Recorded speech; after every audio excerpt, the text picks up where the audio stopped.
Let's talk about one of the most dangerous and powerful double-edged swords out there: pure, uncut confidence. It's the very thing that builds empires, but it's also what so often leads to their spectacular collapse. This is the hubris paradox.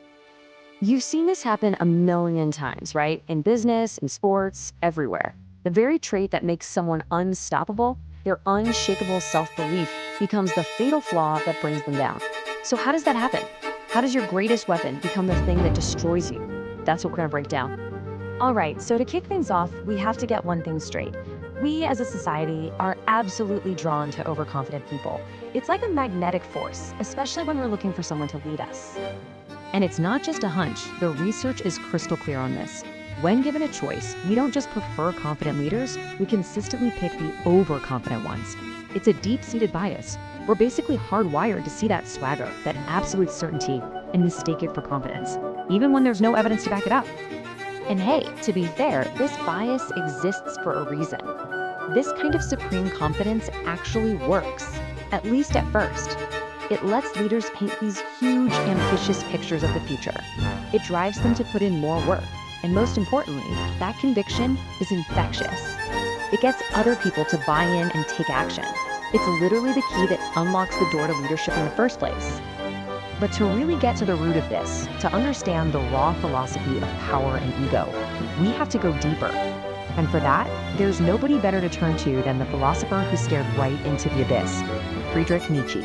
See, Nietzsche said that humanity operates on two completely different moral softwares. First, you've got master morality. This is the operating system of the strong, the conquerors. For them, good is just a label for what they are: powerful, proud, courageous. They don't ask for permission, they create their own values. Then you have the complete opposite, slave morality. This, he argued, was a psychological weapon created by the weak. It's a morality born out of resentment. It takes things like humility, pity, and being agreeable and calls those virtues. This quote right here gets to the absolute core of it. Nietzsche saw egoism, a powerful, unapologetic sense of self, not as some kind of sin, but as the engine of all greatness. It's about affirming your own existence and building your own world, instead of just accepting the one you're given. And this is the critical move. Slave morality isn't just different, it's a complete inversion. Nietzsche called it a spiritual revenge.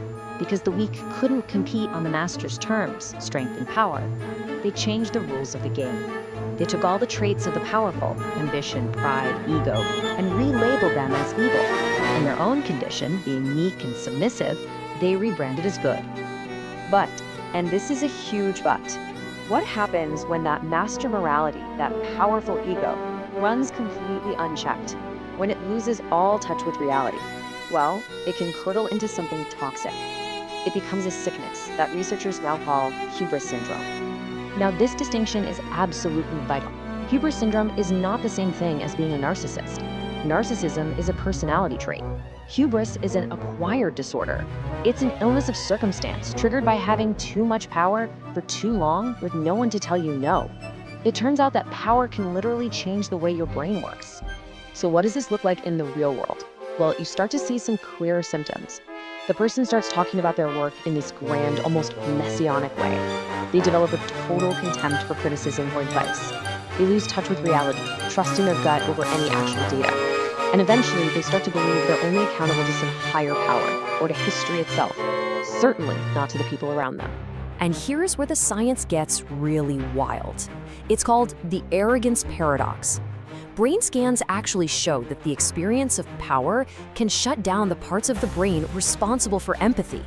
Think about that.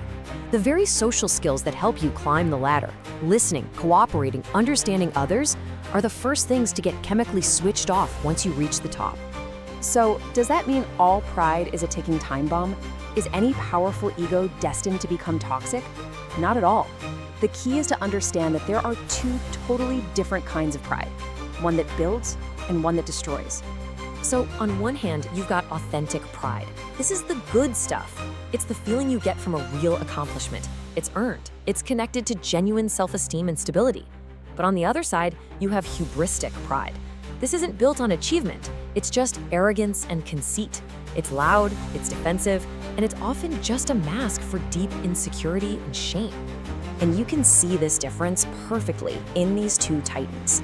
Kobe Bryant's insane confidence was pure, authentic pride. His Mamba mentality was all internal, built on thousands of hours of relentless, obsessive work. When he failed, it wasn't a personal attack on his ego. It was just data, a new problem to solve. Now contrast that with Conor McGregor's God complex. His confidence was fueled by external things, the belts, the money, the fame.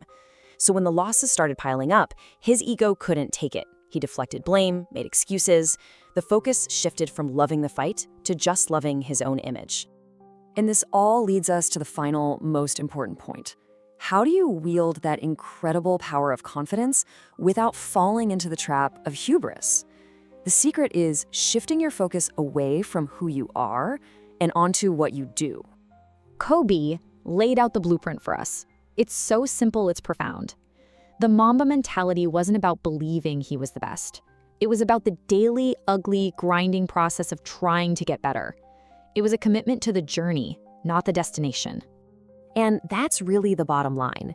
True, sustainable mastery doesn't come from a God complex, a static belief that you're just better than everyone.